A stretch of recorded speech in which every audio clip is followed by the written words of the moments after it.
My sister Nunu and I were born on the same day, yet, father declared twin daughters are ill omens. He demanded that my sister and I choose one to be the legitimate daughter, and one to be a mere servant. My elder sister was born with a lotus mark on her forehead. Father cherished its sacred purity, and immediately decreed that Jiang Nunu would be the esteemed legitimate daughter, while I became the servant attending to her. Later, because of the lotus birthmark on her forehead, sister Niu was bestowed by His Majesty with the title of Scientist. To pacify the foreign tribes, she volunteered to marry into the Xiongnu, becoming an exemplary figure for all noble ladies in the capital. And I too benefited from her good fortune, was bestowed by the emperor to marry the crown prince. Yet, on the eve of the grand wedding, my elder sister and legitimate mother drugged me, plotted to switch our bridal palanquins, and stole my dowry. When I awoke, my elder sister had married into the Eastern Palace, becoming the revered crown princess, while I was forcibly married off to the distant Xiongnu. In my previous life, I desperately broke into the Eastern Palace seeking the truth. My elder sister, to protect her reputation, Niu insisted on hanging herself, which disturbed her fetal chi. The crown prince was enraged, claiming I was jealous of sister Niu's reputation as the saintess, and deliberately framed her. 10 beggars were brought to defile my purity, and I was forced onto the bridal palanquin for a peace marriage. Nunu, assuming my identity, became the crown princess, gave birth to triplets, becoming a wise empress for her generation, her name etched in the annals of history. While my head was severed, meeting a tragic end outside Yanmen Pass, waking up once more, I rushed to open the door before the wedding attendant. The guests outside the door erupted in an uproar upon seeing me. The wedding attendant's smile instantly froze. Second, miss, didn't you already board the bridal palanquin and been sent to the Eastern Palace? The relatives and friends from the Prime Minister's residence in the courtyard instantly crowded before me, speaking in astonishment. What is going on here? The wrong sedan chair was taken. Quickly, go chase the sedan chair back. Taking the wrong sedan chair is an act of deceiving His Majesty. My stepmother pulled me into her embrace, weeping bitterly. Wanning, how could you be so foolish? I know you detest the crown prince, but you cannot simply because you dislike him, cause your sister to be married in your stead. No sooner had my stepmother's words fallen, than everyone's gazes upon me instantly turned to contempt. Some even deemed me a disloyal and disrespectful wretch towards the imperial family. I took in the triumphant glint in my stepmother's eyes. I couldn't help but recall my previous life. She was exactly like this then too, twisting black into white with just a few sentences, pinning the crimes of despising the imperial family, and defying imperial decrees upon my head. Then, in her capacity as a lady of imperial decree, she had me struck from the family genealogy. Moreover, after father returned from Jiangnan, she and my sister exaggerated and twisted the facts, claiming I had shown disrespect to the imperial family. Father immediately flew into a great rage, and directly cast me out of the household. He even decreed that no one should collect my corpse. But at this moment, I subtly withdrew from her embrace, leaving no trace, and large tears streamed down my face. I raised my injured hand for all to see. Mother, what is it you are saying? Last night,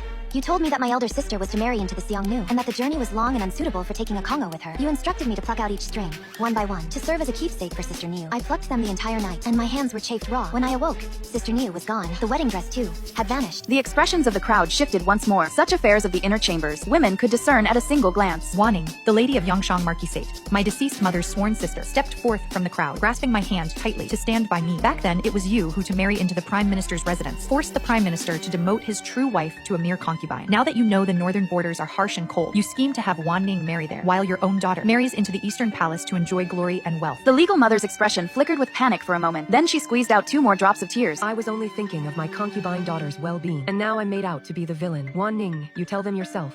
How have I treated you all these years? The moment she raised her hand, I covered my head in terror, looking as though I was accustomed to abuse. My sleeve slid down, revealing my arms covered in blue and purple bruises. The Marchioness of Yongchang immediately rolled up my sleeve. What is the meaning of these bruises on her arms? Someone with sharp eyes pushed aside my hair and exclaimed, beneath the Prime Minister's second young lady's hair, why are there so many bruises? Upon hearing this, the Marchioness of Yongchang swept her sharp gaze up and down the legal mother. Summon, fetch a physician. Summon the imperial physician to examine her injuries. Imperial physician Zhang, the Marchioness of Yongchang's cousin, knowing of the incident, immediately arrived at the Prime Minister's mansion. He examined the injuries on my body, and then carefully scrutinized the marks on my hands, left by the lute strings. He sniffed the lute strings, and immediately drew a conclusion. The injuries on Wan Ning's body are the result of years of beatings. However, what is most critical is this. These lute strings were coated with a potent sleeping drug. The drug's potency seeped into Wan Ning's body through the wounds on her hands, causing one to fall into an unconscious sleep without realizing it. That Wan Ning is able to awaken now is nothing short of a blessing from heaven. I stumbled as if about to fall. I staggered as if on the verge of collapsing, my tears falling like rain. Mother, why exactly would you harm me in such a way? I have always held both you and elder sister in the highest regard, never daring to overstep my bounds in the slightest. Now elder sister has donned my wedding dress and married the crown prince. If His Majesty were to discover this, would it not be a crime of deceiving the emperor? At best, my sister will be driven out of the Eastern Palace. At worst, our entire clan, up to 9 generations, will face extermination. Mother, you don't think of me. Do you not even consider father's official career? My stepmother knew the matter had escalated and would be difficult to resolve. She knelt on the ground, wiping away tears with a handkerchief. Wanning, every single mistake 1,000 times over is mother's fault. Chang Ning was also terrified by the northern border, which is why she did such a foolish thing. You are her younger sister. You can be understanding towards her, can't you? Why don't we just say that you willingly swapped places with your sister for the marriage? How about that? The Marchioness of Yongchang was enraged and slapped her directly across the face. A young lady of the Prime Minister's residence cannot be married off so foolishly. What do you mean willingly swapped places? It is clearly you who want to gain both fame and fortune. On one hand, you want the good name of proactively offering a marriage alliance. Yet, on the other, you don't want to marry for alliance and suffer hardships. You humiliate Wan Ning here, making her clean up your mess. Now that the truth has come to light, you want Wan Ning to take the blame and bear the infamy of deceiving the emperor. First, you stole Wan Ning's birth mother's husband. Now, you instigate Chang Ning to steal Wan Ning's marriage. Do you truly believe that in the capital, no one can rein you in, is that it? My stepmother was completely fearless. I am the Prime Minister's wife. My lord is not in the residence. All matters, big and small, are entrusted to me. The marriages of the young ladies in this household are naturally entirely my decision, even if your Yongchang Marquisate is ever so mighty. This is the inner residence of the Prime Minister's estate. What right do you have to speak here? I stared into my stepmother's eyes. Then, what about my dowry? The dowry my sister took when she entered the Eastern Palace is the dowry my mother left for me. Her eyes flickered. Your words are too distant. As sisters, there is no yours or mine. Anything carried out from the Prime Minister's residence is considered the Prime Minister's dowry. It was the same in my previous life. My sister stole my marriage and also took all the dowry my mother left for me. My stepmother had long known I was timid and afraid of trouble and would not dare defy her or demand it at the risk of a confrontation. But this time, what is rightfully mine, no one shall take. The Marchioness of Yongchang, brimming with righteous indignation, was truly angry for my sake. What boundless greed. Back then, you relied on the lotus mark on Chang Ning's forehead to reap every advantage. Then you volunteered to marry into the Xiongnu to quell the conflict. And after gaining both fame and fortune, you went back on your word and snatched your younger stepsister's marriage. Now, even the last solace left by a departed soul for her child, you intend to seize. You should be brought before His Majesty, and I will explain everything clearly to the Emperor. Recalling the tribulations of my previous life, I held back the Marchioness of Yongchang, rose, and walked out of the manor gates. Upon seeing the Xiongnu envoy, I bowed to him. Esteemed envoy, I fear today's marriage alliance may encounter complications. My elder sister has impersonated me and already married into the Eastern Palace. I am willing to fulfill the marriage alliance in her stead. I wonder if the Xiongnu king would agree. The envoy had not expected that I would directly step forward and reveal everything to him. A flicker of surprise flashed in his eyes. The sons of the great desert never stand on ceremony. What we value is a clear stance. Since a noblewoman of your great Zhao is willing to enter the palanquin of her own accord, the Xiongnu will still treat her with the rights of a primary consort. Very well. However,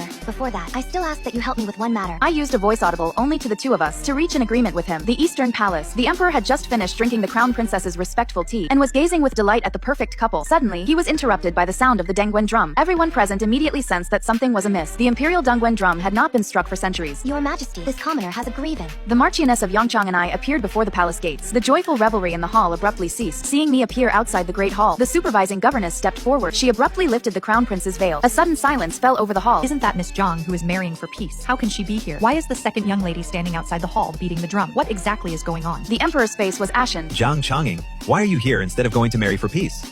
What in the world is happening? Jiang Changning hid behind the Crown Prince in fear. Her eyes darted about nervously. She was at a loss for how to respond. I held the imperial decree of marriage. Kneeling on the ground, my voice was hoarse. Your Majesty, this subject has come to return the imperial decree. Last night, Mother said that the northern border is remote, and Niu is extremely fond of the Congo. My sister is also extremely fond of the Congo. She asked me to help remove the strings as a keepsake. Unexpectedly, the strings were coated with a potent sleeping drug. This subject unknowingly fell into a deep sleep, missing the auspicious hour. Waking up this morning, I found my wedding dress, jewelry, and even the sedan chair were all gone. Fearing I had missed the auspicious hour, this subject could only rush here to confess my transgression to your Majesty. To my surprise, I heard that His Royal Highness the Crown Prince had already received the bride. Therefore, I have come specifically to return the imperial decree. The Emperor's gaze sharpened like a blade. He turned towards the Crown Prince. Crown Prince? When you welcomed your Crown Princess, did you not notice anything amiss? Jiang Xuan's body stiffened. He feigned composure. Replying to Imperial Father, your son saw the woman in the sedan chair, dressed in the phoenix coronet and robes of rank, which conformed to the regulations. Thus, I welcomed her according to the rites. I did not lift her veil for a closer look. I raised my head, displaying a look of alarm. Phoenix coronet and robes of rank. Indeed, when I woke up, my wedding dress was already gone. The Emperor's gaze rested on the Crown Prince's hand that rested on my sister's waist. For a moment, his eyes suddenly turned cold. Jiang Chang knelt to the ground with a thud, looking utterly wrong. My younger sister kept saying last night that she already had someone in her heart and was unwilling to marry into the Eastern Palace. She drank herself into a stupor. This morning, no matter how we called, she wouldn't wake up. His Royal Highness the Crown Prince's wedding sedan had already arrived at our manor's gates. This one truly had no choice but to enter the sedan chair. Her face was a picture of helpless coercion. I spoke bewildered. Sister, you must have it wrong. Last night it was you, Sister Niu, who clung to Mother, weeping and wailing, unwilling to marry and be sent to the northern frontier. You insisted that I stay and sleep with you. Now that I think about it, was it perhaps to conveniently swap my wedding dress? Jiang Changning's face turned ashen, and her body swayed precariously. Younger sister, what nonsense are you speaking? Changing only feared that your wedding would miss the auspicious hour, and thus ruin the Prime Minister's manor's reputation, which is why I married in your stead. Latter, I would naturally have swapped back with you. Since childhood, what possession of mine have I not prioritized for your use? I helped you this one time, and you actually think such things of me? She sobbed uncontrollably. The Crown Prince couldn't help but pull pull her into his embrace. His eyes filled with pity. His eyes were filled with pity. He cast a cold glance at me. Since Miss Zhang-ir was unwilling to marry this prince, why do you come to cause a scene now? Chang'ing saved you from a predicament, yet you show no gratitude and instead turn on her. This prince has already completed the marriage rites with Chang'ing. She is now my wife. Since matters have come to this, it proves that you simply were not destined to be the crown princess. I watched them coldly. It was the same in my previous life. They conspired to pin the crime of disrespecting elders and defying the imperial family upon me. Their united front against a common enemy was instead praised by others. What a perfect match, a golden boy and jade girl. They heaped infamy upon me, while they themselves walked before others, spotless. How can this be right? I chuckled faintly. Since elder sister married in my stead,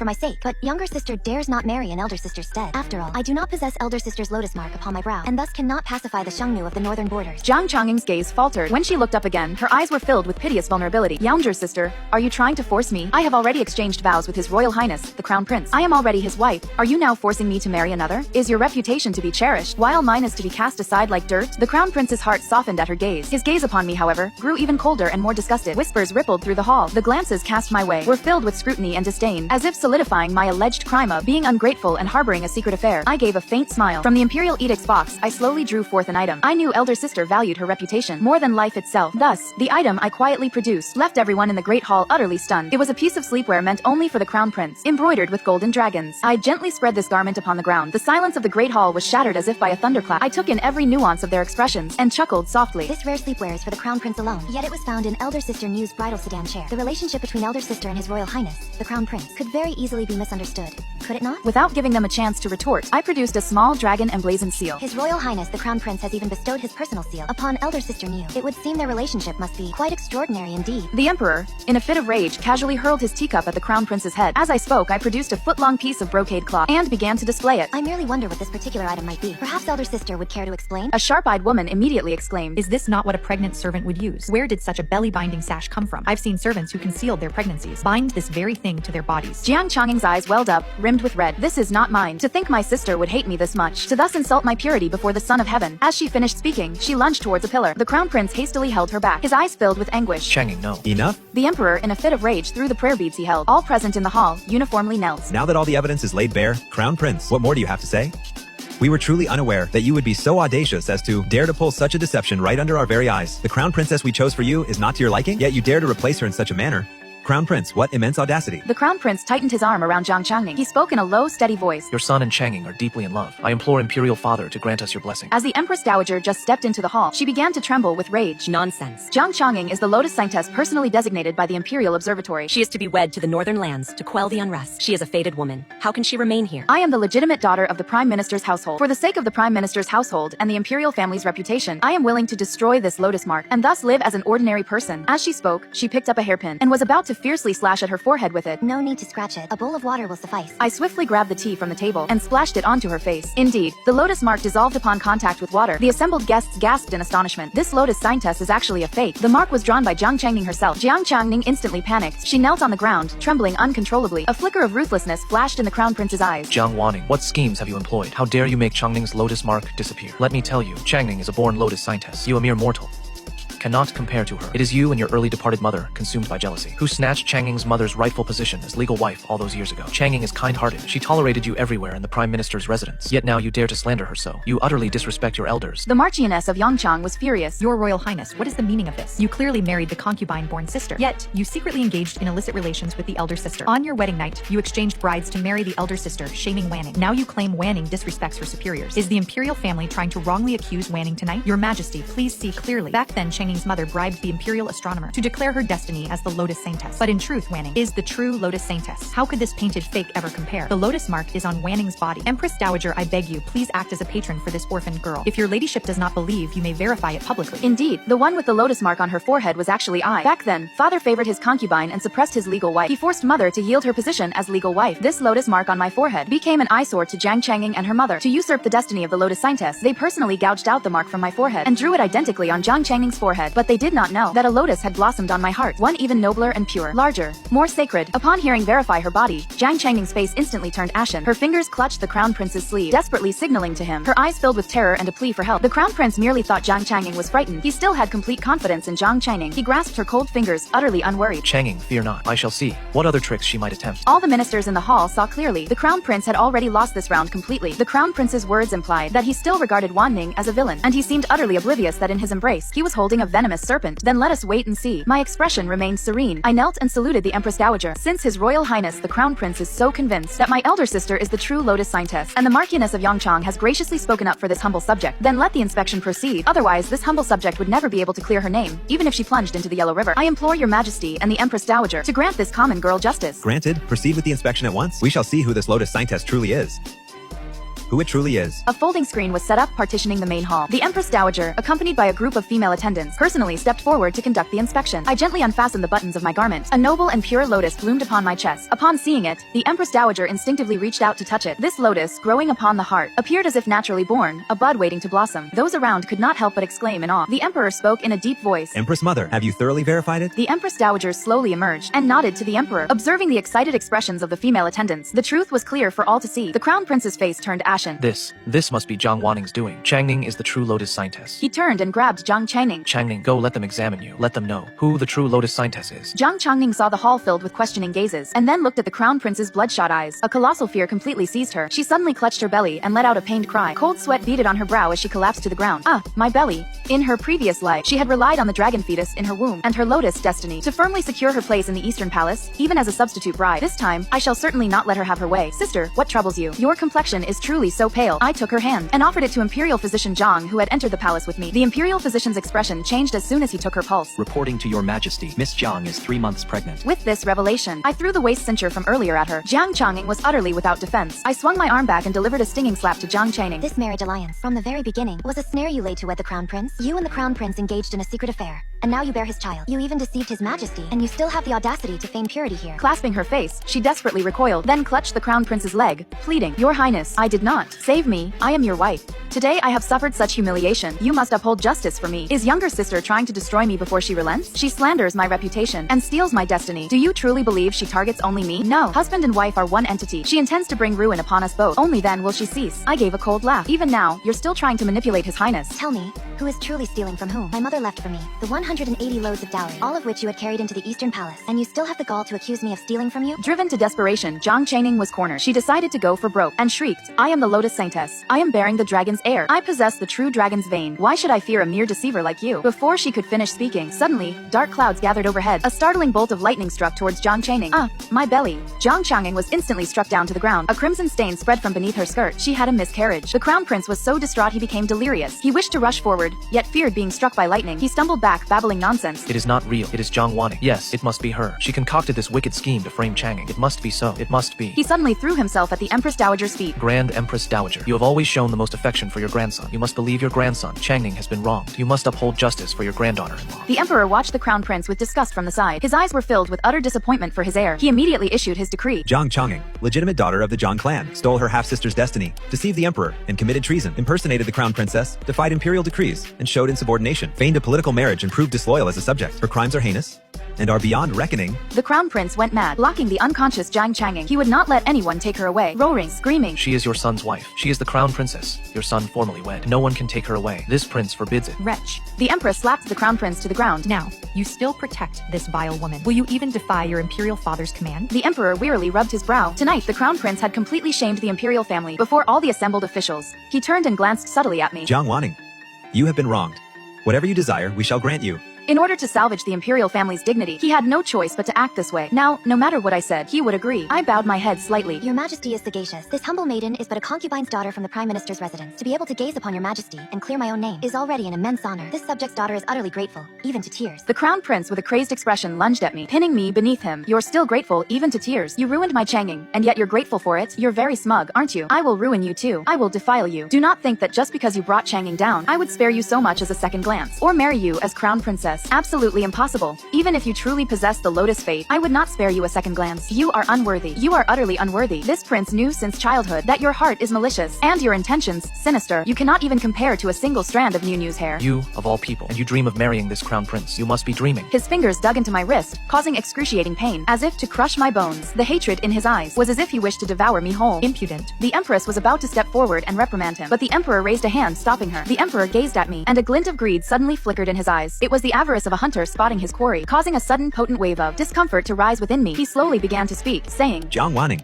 We observe you possess both courage and wit, and are blessed with the auspicious lotus fate. Why not? Enter our imperial harem. We shall confer upon you the title of imperial consort, and you shall enjoy unparalleled favor and prestige. What say you? His words once again plunged the entire hall into stunned silence. No one had anticipated that His Majesty would make such a proposition to admit a concubine's daughter who had just weathered the scandal of a stand-in marriage into the imperial harem. The crown prince in particular stared at the emperor in utter astonishment, his lips twitching and his mouth agape in disbelief. He wished to speak, yet not a single word escaped him. His eyes were wide with shock and bewilderment. Just then, a guard's booming announcement suddenly echoed from outside the hall. The voice was clear and resonant. Reporting to your majesty, the Xiongnu envoy has arrived. This announcement was like a basin of cold water, splashing over everyone in the hall and rousing them. Everyone suddenly came to a realization, only then discovering that they had been embroiled in the crown princess's stand-in marriage scandal for far too long. So long, in fact, that they had forgotten why the crown princess had been replaced in the first place. So long that they had forgotten. Today was originally scheduled for a political marriage. A marriage concerning Great Zhao and Xiongnu. A political marriage for the peace between the two nations. The Xiongnu envoy strode into the grand hall. He was clad in a black brocade robe unique to the Xiongnu. His build was tall and imposing. His eyes and brows were deep set. His nose bridge was high. A chilling aura emanated from his entire being. One could tell at a glance that he was a warrior who had fought in the desert for many years. He stepped into the hall, his gaze sweeping over the disarray within the hall. He saw the fresh blood on the ground. He saw me pressed to the ground. He saw the deranged crown prince and the unconscious Jiang Changing. He took in everything that had transpired within the grand hall. Yet, he merely raised an eyebrow faintly, without the slightest surprise, as if he had long anticipated it. He walked to the center of the grand hall and performed a Xiongnu salutation towards the emperor. His voice was deep, carrying the unique ruggedness of the great desert, yet not lacking in propriety. Your majesty, may I ask where our Xiongnu princess consort is? Our king has dispatched the grandest procession to welcome her. The bridal carriages have been waiting before the prime minister's residence for quite some time. Yet, the princess consort has been slow to depart. Could it be that Great Zhao has reneged on its promise? Does it wish to wage war against our Xiongnu? His words carried a faint hint of intimidation. The emperor's expression instantly changed drastically. At present, Great Zhao's national treasury is depleted. Factions proliferate within the imperial court. Though the common folk live in peace and contentment, they cannot withstand the ravages of war. Meanwhile, the Xiongnu cavalry is valiant and skilled in battle. 100,000 cavalry could breach Yanmen Pass and lay siege to the city. Great Zhao is utterly powerless to contend with the Xiongnu. It was precisely for this reason that the emperor had taken the initiative to propose a political marriage, hoping to leverage the auspiciousness of the Lotus Signtess to quell the flames of war between the two nations, to secure a temporary peace. Seeing the Han envoy's face clouded with displeasure and even subtle signs of growing anger, the emperor quickly rose, waved his hand, and explained with a placating smile. Envoy, you misunderstand. We have absolutely no intention of backing out. It is merely that there have been some unexpected changes at the prime minister's residence today, which has delayed the journey for the peace marriage. We hope the envoy will be understanding. I took a deep breath, pulled free from the crown prince's grasp, and rose from the ground. I tidied my disheveled clothes and bowed deeply to His Majesty. My voice was firm, each word clear. Your Majesty, this subject's daughter is willing to marry the Huns in place of my elder sister to fulfill the joy of our two nations alliance, and in exchange for 100 years of peace between Great Zhao and the Huns. My words stunned everyone in the hall, even the Han envoy. A flicker of surprise crossed his eyes. His gaze towards me held a hint of scrutiny. The crown prince, even more incredulous, looked up, his eyes filled with doubt and bewilderment as he looked at me. He couldn't fathom why, when I clearly had the chance to remain in the capital, enjoy the emperor's compensation, and could even enter the palace as an imperial concubine to revel in glory and riches, I would choose instead to journey to the northern frontier, to that bitter, cold land for a peace marriage. The emperor also showed hesitation, saying, Wan Ning,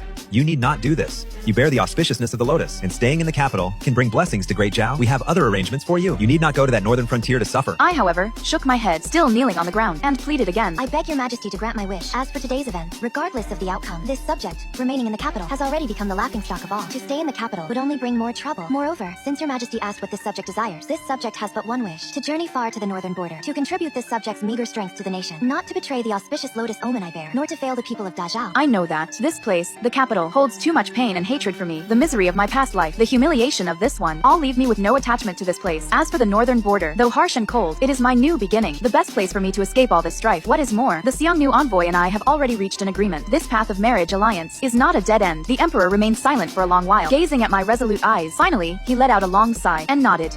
However, the Xiongnu envoy suddenly stepped forward, interrupting the emperor. He looked at the emperor, his brow slightly furrowed, his tone carrying a hint of displeasure. Your majesty, this matter of changing the marriage alliance bride, even among us Xiongnu, is unheard of. First, the elder sister impersonated the concubine's daughter to marry into the eastern palace. Now, you would have the concubine's daughter replace the elder sister for the marriage alliance. For Dazhao to act in such a manner, is it not to bully us Xiongnu, thinking that we Xiongnu have no capable men? The emperor's expression changed once more. He knew that the Xiongnu envoy was truly angered. If this were not handled properly, the peace between the two nations would vanish like smoke. War would ignite instantly. He quickly tried to appease him, saying, "Envoy, please calm your anger. We harbored no such intention. This illegitimate daughter of the Jiang family is no ordinary concubine, born daughter. She is in fact the true Lotus Saintess, blessed blessed with auspiciousness, capable of bringing prosperity to all. We have long intended to bestow upon her the title of princess. Today, we shall formally issue an imperial decree, bestowing upon Jiang Wanning the title of Princess Wangyu. She shall marry into the Xiongnu, with all the ceremonial rites befitting a princess. Furthermore, we are prepared to offer a dowry of 1 million funshi of grain, 1,000 plots of fertile land, as well as Dajiao's advanced textile and iron smelting technologies. All these shall be gifted to the Xiongnu. We hope to forge an eternal bond of kinship and peace with the Xiongnu for 100 years of peace. The emperor's words, indeed, showed great deference to the Xiongnu and demonstrated ample sincerity. He had also put forth sufficient sincerity. 1 million funachi of grain, 1,000 plots of fertile land, and advanced technologies for a nomadic people like the Xiongnu were undoubtedly a tremendous enticement. The Xiongnu envoy's expression finally softened somewhat. He cast a glance at me and nodded slightly. Since it is so, then we shall proceed as the emperor of Dazhao has decreed. Our Xiongnu king shall certainly not mistreat Princess Wangyu. I thank your majesty for your boundless grace. I calmly kowtowed, accepting the title of Princess Wangyu. Wangyu, if only I could truly forget all my sorrows. How wonderful that would be. The crown prince watched from the side, the resentment and malice in his eyes almost materializing. He tightly clenched his fists, his fingernails digging into his palms. Fresh blood dripped between his fingers, yet he remained utterly oblivious. He merely hissed in a low voice, Wangyu, what right does she have to be free of sorrow? This woman with a wicked heart, who ruined everything for me, deserves to be cut into 1,000 pieces. What right does she have to receive the title of princess? What right does she have to enjoy such favor and glory? In his voice was a deep-seated venom and resentment, as if he attributed all his misfortunes to me.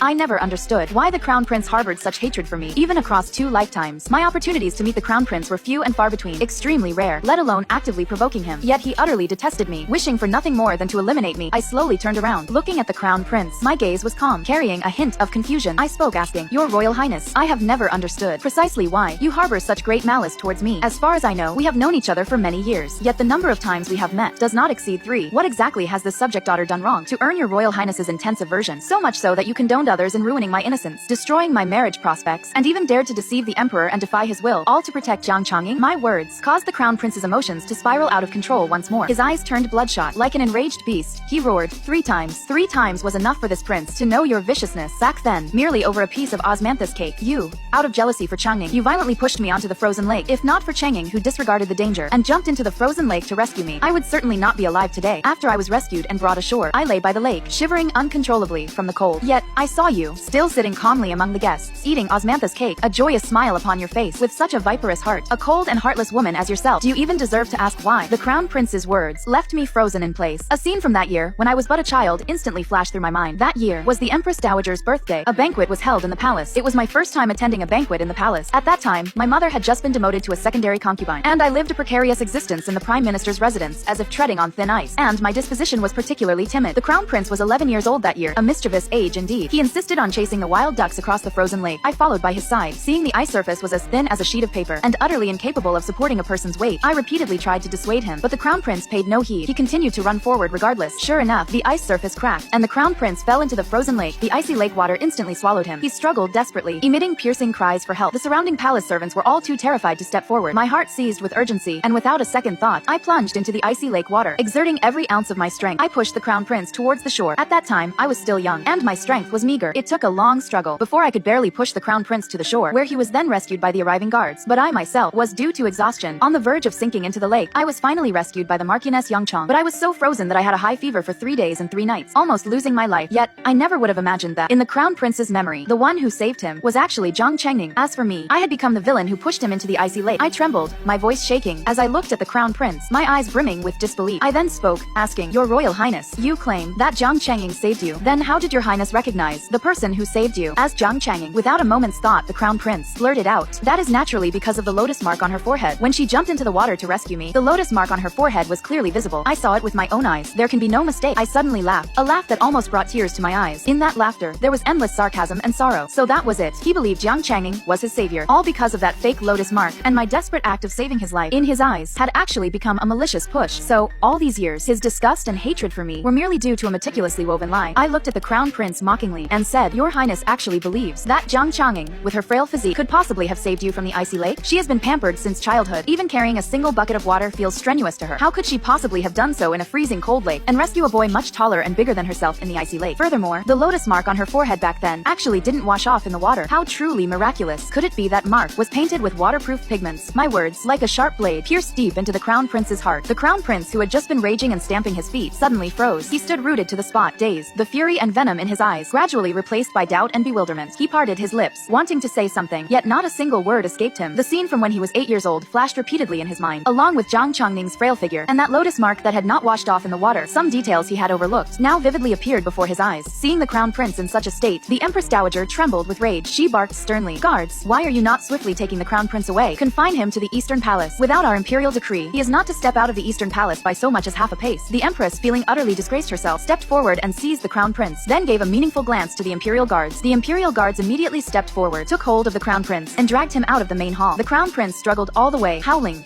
but ultimately could not match the guards' strength. He was dragged out of the great hall, disappearing from everyone's sight. This tumultuous wedding banquet at the Eastern Palace ultimately concluded in such a manner, hastily brought to an end. I received the imperial edict from the emperor, bestowing upon me the title of princess, and the imperial decree for the marriage alliance. Carrying the imperial decree of bestowed marriage, I walked out of the great hall with the Xiongnu envoy, ready to depart for the marriage alliance. The Marquise of Yongchang held my hand, her eyes filled with reluctance and worry, and said with reddened eyes, "Wanning, the northern lands are harsh and cold. When you go there, you must take good care of yourself. If you suffer even the slightest grievance, send word to me. The Yongchang Marquisate will always be your backing." I looked at the Marquise of Yongchang, my heart filled with gratitude. I nodded and said, "Please rest assured, Marquise, I will. For what happened today, I thank you, Marquise, for speaking up for me with such righteousness. Wanning will never forget it." After bidding farewell to the Marquise of Yongchang, I boarded the bridal sedan chair bound for the Xiongnu lands for the marriage alliance. This sedan chair was even more magnificent than the one originally prepared for Zhang Channing, more luxurious and more ceremonious. After all, I was now Princess Wang Yu of Dazhao, the true lotus saintess. The sedan chair slowly departed from the Eastern Palace, proceeding along the capital streets towards the city gates. On both sides of the street, common folk stood watching, pointing at the sedan chair, and discussing amongst themselves. There was curiosity, regret, and also blessings. Sitting inside the sedan chair, I lifted the curtain and gazed at the familiar streetscape of the capital outside the window. In my heart, there was no trace of lingering attachment, only a sliver of relief. The capital, this city that had buried my past lives, every hope and life. I was finally leaving it. To my surprise, the bridal sedan had just reached the city gates when it was stopped by someone. My stepmother, adorned in luxurious attire, stood at the city gates, blocking the bridal sedan. Her face was contorted with malice, and she shrieked fiercely, "Stop, stop, I say." She screamed at the onlookers, screaming herself hoarse, attempting to incite the public. "Everyone, come and see. This is the Prime Minister's second young lady, Zhang Wanning. She has a vicious heart. She stole her elder sister's marriage, and ruined her sister, bringing shame upon her, throwing her into the heavenly prison. Where in this world is there such a younger sister? Where is there such a concubine-born daughter? Everyone, come and judge this injustice." Her voice was sharp and grating, causing the surrounding common folk to turn their heads, pointing and gesturing at the bridal sedan. The palace matron accompanying the bridal sedan showed her no respect whatsoever. The matron was one of the Empress Dowager's attendants, accustomed to grand occasions. Her back was ramrod straight. She stepped forward and coldly addressed the stepmother. Where did this woman come from, daring to block the princess's bridal sedan? Open your eyes wide and see clearly. The one seated in this sedan is no mere second young lady of the Prime Minister's residence, but Princess Wang Yu, personally bestowed by His Majesty himself. She is the future Huns's consort, who will travel far to marry into the Huns. How dare you act so wildly here? Are you tired of living? Princess Wang Yu. What Princess Wang Yu? The smug look on the stepmother's face instantly froze. As if she had heard the greatest joke in the world, she pointed at the bridal sedan and shrieked, screaming shrilly. Inside is clearly that hussy Wanning. She's the one who harmed my Chang Ning. You wicked servants. How dare you deceive your master? How dare you help this slut fool the common people? Guards, tear open this sedan chair for me. Drag this slut out. Let everyone see this rebellious bastard child who dares to defy her superiors. What she truly looks like. As she said this, she moved to lift the sedan chair's curtain. The servants from the Prime Minister's residence behind her also stirred, ready to act, wanting to step forward and assist. Before I could speak, the Hun's envoy leaped down from his horse and stood before the sedan chair. He was tall and imposing, his gaze icy cold. A curved saber clutched in his hand. The saber was drawn from its sheath, its cold glint shimmering. He looked at the legitimate mother and spoke coldly. Who dares to lay a hand on the princess's sedan chair? Do not blame my blade for its ruthlessness. His voice was not loud, yet it carried a chilling aura of menace. The legitimate mother and those servants from the Prime Minister's residence were instantly frightened into stopping. They dared not take another step forward. The legitimate mother looked at the curved saber in the Hun's envoy's hand, a flicker of fear in her eyes. Yet, she remained unyielding, and was about to say more. Just then, an aged voice came from behind the crowd. Impudent. I lifted the curtain of the sedan chair and looked up. There, I saw my grandmother, who had long secluded herself in the Buddhist shrine, being supported by a maid, emerging from the crowd. Grandmother was dressed in a plain brocade robe, her hair streaked with white, her face etched with wrinkles, yet her eyes remained sharp. She held a walking stick in her hand and walked step by step towards the legitimate mother. Before the legitimate mother could even open her mouth, grandmother raised her cane and struck the legitimate mother heavily. Caught completely off guard, the legitimate mother stumbled back repeatedly from the blow, falling onto the ground. Grandmother looked at her, her eyes filled with fury and disappointment. She cursed in a sharp voice, "Vicious woman, vicious woman, it is all because of you, you venomous woman, that the child has gone astray. You raised Changing to be so utterly shameless, and a daughter who dares to deceive the emperor, and now you still dare to cause a scene here, bringing utter disgrace upon the Jiang family. Your good daughter miscarried publicly in the palace. Now every civil and military official in court, and every commoner in the capital, knows that the crown prince, even before his marriage, had secretly conceived a child with the prime minister's legitimate daughter. Knowing the Jiang family has suffered such a humiliating scandal, do you still have the audacity to cry injustice here?" With every word grandmother uttered, the legitimate mother's face grew a shade paler, and her body trembled a little more. She sat slumped on the ground, staring at grandmother, her lips quivering. She wanted to speak, but not a single word could escape her. This is impossible, the legitimate mother murmured. Our plan. It was clearly seamless. How could it have turned out this way? It should have been Chang'ing marrying into the Eastern Palace, becoming the crown princess. Wanning was supposed to marry into the Huns, in the northern territories. How could it be the other way around? She still refused to accept reality, still lost in the beautiful dream she had woven for herself. I watched her coldly. In her pathetic state, she was sprawled on the ground, her hair disheveled, her clothes in disarray. Where was there even a trace of the dignified bearing of the prime minister's wife? I spoke coolly. Indeed, in my previous life, your plan was flawless. Chang'ing married into the Eastern Palace, to become the crown princess, a mother to all under heaven. As for me, I was schemed against by you and Chang'ing, suffered countless humiliations, and finally had my head severed, perishing tragically outside Yanmen Pass. But in this life, I have returned from hell, and I will surely make everyone who harmed me in my past life pay the price they deserve. What you owe me, what you owe my mother, I will reclaim it all, one by one. I will reclaim it all, one by one. My voice was calm, yet it carried a bone-chilling coldness. The stepmother suddenly looked up and gazed at me, her eyes filled with terror and disbelief, as if seeing me for the very first time. Unwilling to give up, my stepmother desperately crawled to grandmother's feet, clutching grandmother's leg, and pleaded bitterly, "Mother, please save Chang'ing. You grew up in the palace and share a deep friendship with the Empress Dowager. Please go beg the Empress Dowager and beg His Majesty to release Chang'ing. Chang'ing is also your own granddaughter.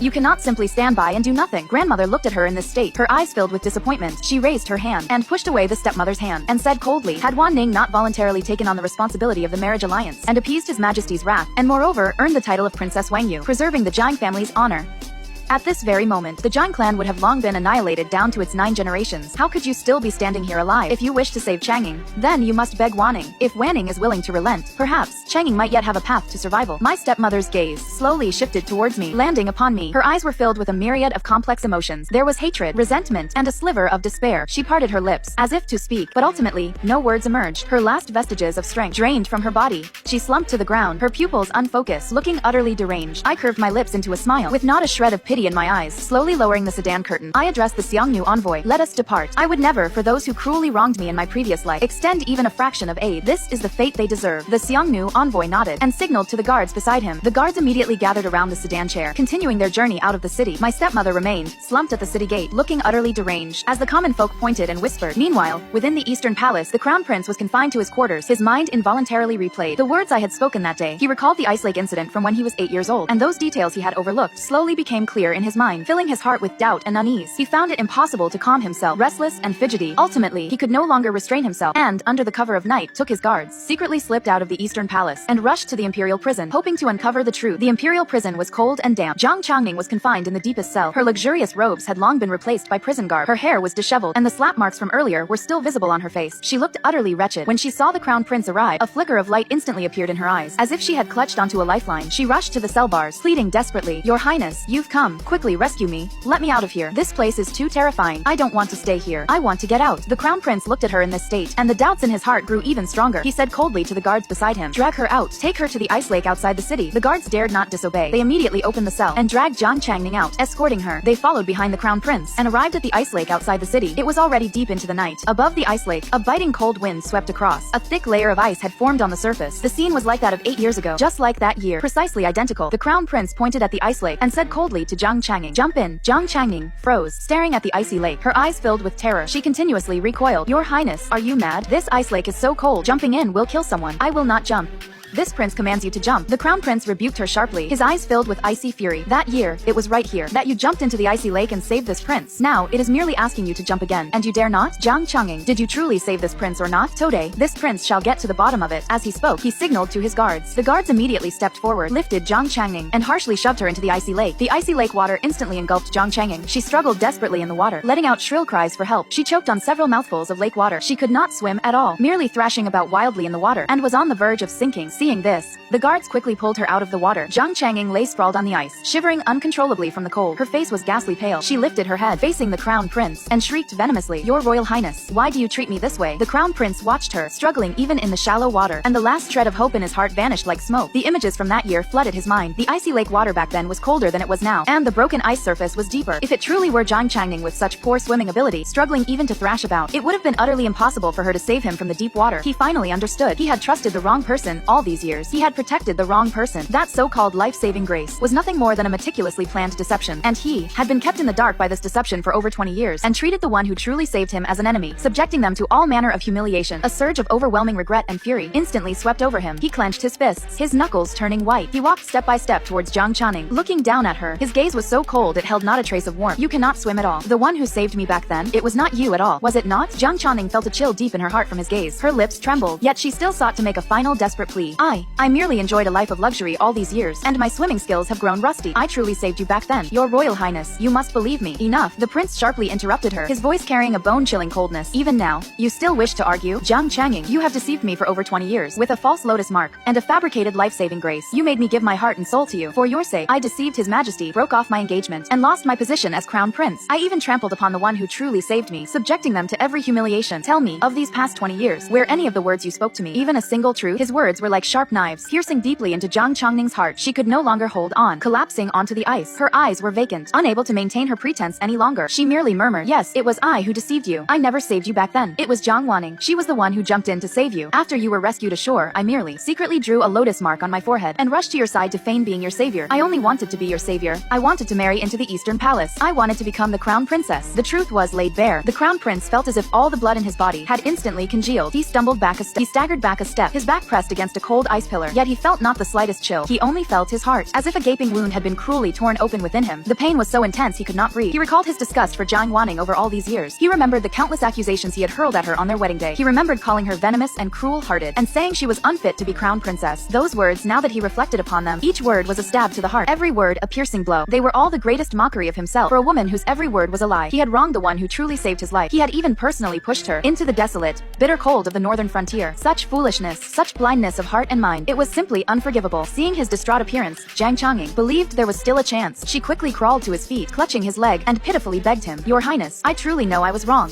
Please, will you give me another chance? I truly do like you. I just wanted to be with you so badly. Please take Channing and let us leave together. We can find a place where no one knows us, and start anew. The crown prince looked down at her deceitful face. Only endless disgust and revulsion remained in his heart. He abruptly lifted his foot and savagely kicked her away. Zhang Channing tumbled onto the ice, her forehead striking it and breaking the skin. Fresh blood immediately streamed down. The crown prince gazed at her and spoke each word distinctly. Start anew? Do you truly believe I would ever grant you such an opportunity? Zhang Channing, all those deeds you committed, deceiving the emperor, defrauding your superiors, usurping another's fate, embezzling a dowry, every single one of them, every single one, are capital offenses for the rest of your life. Do not dream of ever leaving the imperial prison. Having spoken, he no longer spared Zhang Channing a glance. He turned and coldly ordered the guards, throw her back into the prison cells, and guard her strictly. Should she dare to cause trouble again, flog her immediately. There is no need to report to me. The guards instantly stepped forward, hauling up Zhang Channing, who lay collapsed on the ground, and dragged her towards the imperial prison. Seeing that the crown prince's resolve was unshakable, and with no lingering attachment whatsoever, Zhang Channing finally tore off all her disguises. She shrieked hysterically on the ice, like a madwoman. Zhang Xuan, you ungrateful wretch.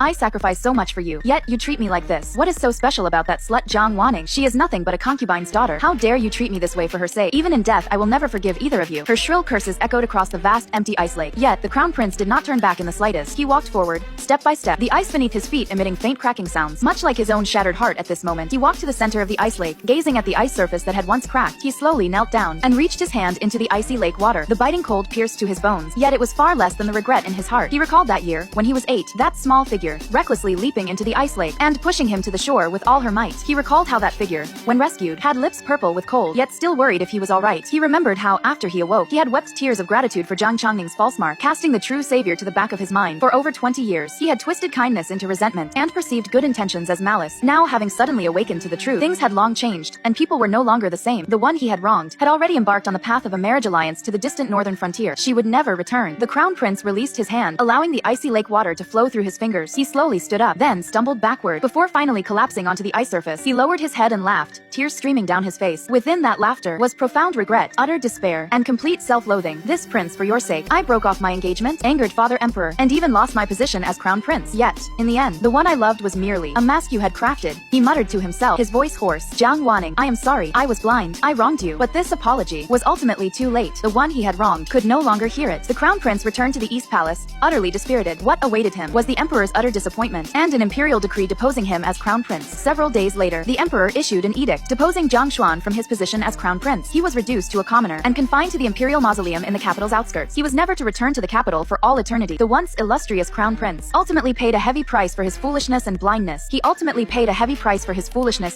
His remaining life could only be spent in the cold solitude of the imperial mausoleum, repenting his past transgressions. Meanwhile, within the prime minister's residence, after the primary madam was severely reprimanded by the matriarch, she returned home and fell gravely ill. She was delirious all day long, sometimes crying and shouting Cheng Ying's name, and other times cursing Zhang Wanning as a harlot. The servants of the prime minister's residence, seeing her fall from grace, also treated her with cold indifference. No one was willing to serve her sincerely. Just a few days later, news of the deposed crown prince reached the prime minister's residence. When the primary madam learned that the crown prince had been deposed and Cheng Ying would never rise again in this life, she couldn't catch her breath and fainted on the spot. When she woke up again, she had completely lost her mind. With disheveled hair, she ran out of the prime minister's residence and rushed onto the main street. She told everyone she met that she was the crown princess's mother, that her daughter was the lotus scientist, and that Zhang Wanning had stolen everything from her daughter. She cried and caused a scene on the street, pointed at by passers-by as a madwoman. Finally, she was dragged back to the residence by the prime minister's servants and locked in the woodshed. Not long after, father returned to the capital after completing his duties in Jiangnan. As soon as he entered the residence, he learned of all the drastic changes that had occurred within. His legitimate daughter was imprisoned for life for deceiving the emperor. His primary wife was insane. His concubine's daughter was bestowed the title of princess and sent far away to marry into the Xiongnu. And he himself was also reprimanded by the emperor due to the troubles in the manor and demoted 3 ranks, suffering a great loss of face. My father looked upon the shattered remnants of his family before him, his heart filled with anger and disappointment. He went to the woodshed and looked at his deranged principal wife. He no longer felt the slightest pity for her. He immediately wrote a letter of divorce and cast his principal wife out of the manor. After being cast out, his principal wife had nowhere to go. She could only wander the streets. Eventually, for reasons unknown, she found herself outside Zhang Changming's private chambers, where she stood guard day and night, without eating or drinking. Within a few days, she breathed her last on the cold steps. Even as she passed away, she was still calling out Cheng Ning's name. As for my father, after all these events, he too grew disillusioned with the struggles of the inner chambers. He elevated the courtesan he had brought back from Jiangnan to be his principal wife, and reorganized the order of the manor. However, after this calamity, the prime minister's residence, its reputation was ruined, and it never recovered its former glory. And my father ultimately became the very kind of person he had once most detested, favoring concubines and casting aside wives, cold and heartless. News of all these events, carried by the accompanying palace attendants, gradually reached the peace marriage entourage journeying to the northern borders. I sat within the palanquin, listening to the palace attendants' hushed reports. There was not the slightest ripple in my heart. I felt neither a sense of vindication nor pity. This was the fate they deserved. What they inflicted upon me in my previous life, the pain and humiliation, were now merely being repaid one by one. The peace marriage procession continued its journey north. The further we traveled, the colder the weather grew. The roads also grew increasingly rugged, from the bustling capital to the desolate wilderness, then to the continuous mountain ranges, finally entering the boundless desert. The scenery before my eyes transformed from a riot of colors to a landscape of withered yellow, until only endless yellow sand remained. Most of the accompanying palace attendants had grown up in the capital, never having endured such hardships. They complained incessantly along the way, and many fell ill. Only the Xiongnu guards and envoy remained full of vigor, well adapted to the desert environment. The Xiongnu envoy, from beginning to end, was exceptionally considerate towards me. He would personally check if the inn's bedding was soft, have meals prepared according to my preferences, and when passing through rough terrains, he would order the palanquin to slow down. He would even, amidst the vast sandy desert, seek out clear, sweet spring water for me, and drive away bothersome gerbils. His concern had long surpassed the normal courtesy. An envoy would show a princess sent for a marriage alliance. The accompanying palace attendants' gazes towards me were tinged with more scrutiny and curiosity, yet no one dared to speak much. My heart too was filled with doubt. I did not understand why he treated me with such special regard. It was not until the wedding palanquin passed through Yanmen Pass and inexplicably halted below the pass that this doubt finally found its answer. I lifted the palanquin curtain and stepped out. The cold wind, swirling with yellow sand, blew against my face, carrying a bone-chilling cold. The city gate of Yanmen Pass was grand and imposing. The plaque on the city wall, having weathered countless storms, was already modeled, yet it still exuded an awe-inspiring presence. I looked up at the city gate, my heart a mix of emotions. In my previous life, I met a tragic end right outside Yanmen Pass. I was beheaded and hung on the city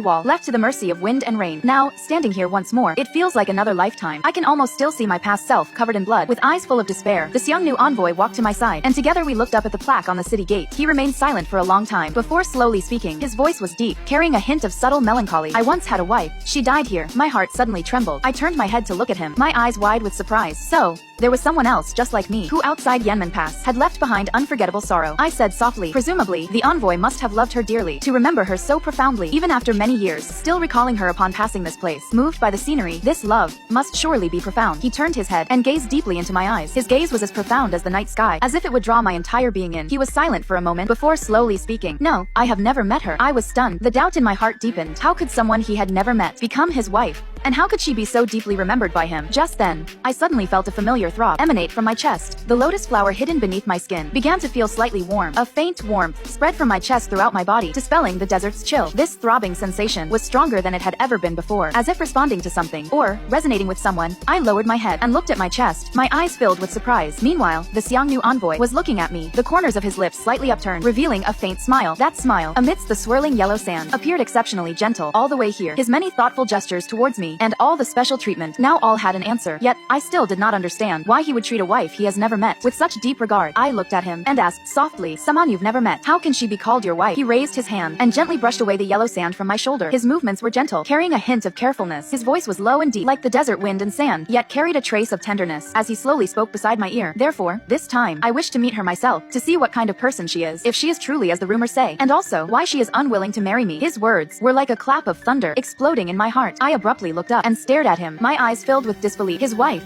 a wife he had never met. Could it be me? I stared at him, utterly stunned. For a moment, I could not utter a single word. Countless thoughts surged through my mind. The misery of my previous life, the marriage alliance in this life, his thoughtfulness throughout the journey, the words he spoke beneath Yanmen Pass, and the throbbing of the lotus flower over my heart. All of it seemed to connect together, pointing to an incredible answer. He gazed at my bewildered expression, and the smile at the corner of his lips deepened. He took a step forward, standing but an arm's length from me. The cold desert wind carried his scent, lingering at the tip of my nose. It was a faint scent of herbs and wood, mingled with the scent of the desert's yellow sands. Unusually fresh, he lowered his head, looking at me, and asked softly, "So do you know now?" I gazed into his profound eyes, seeing the tenderness and earnestness within them. The lotus flower over my heart was still burning hot, a throbbing sensation I had never felt before, quietly rising from the depths of my heart. I was silent for a moment, then gently nodded. Seeing this, he burst into hearty laughter. His laughter was clear and unrestrained, piercing through the swirling yellow sands, and echoing beyond Yanmen Pass, dispelling all gloom and loneliness. He raised his hand, and took my hand. His palm was broad and warm, enveloping mine, and dispelling the chill from my fingertips. He led me, walking into the depths of the great desert. Behind us lay the majestic Yanmen Pass, and the gradually fading Great Zhao. Ahead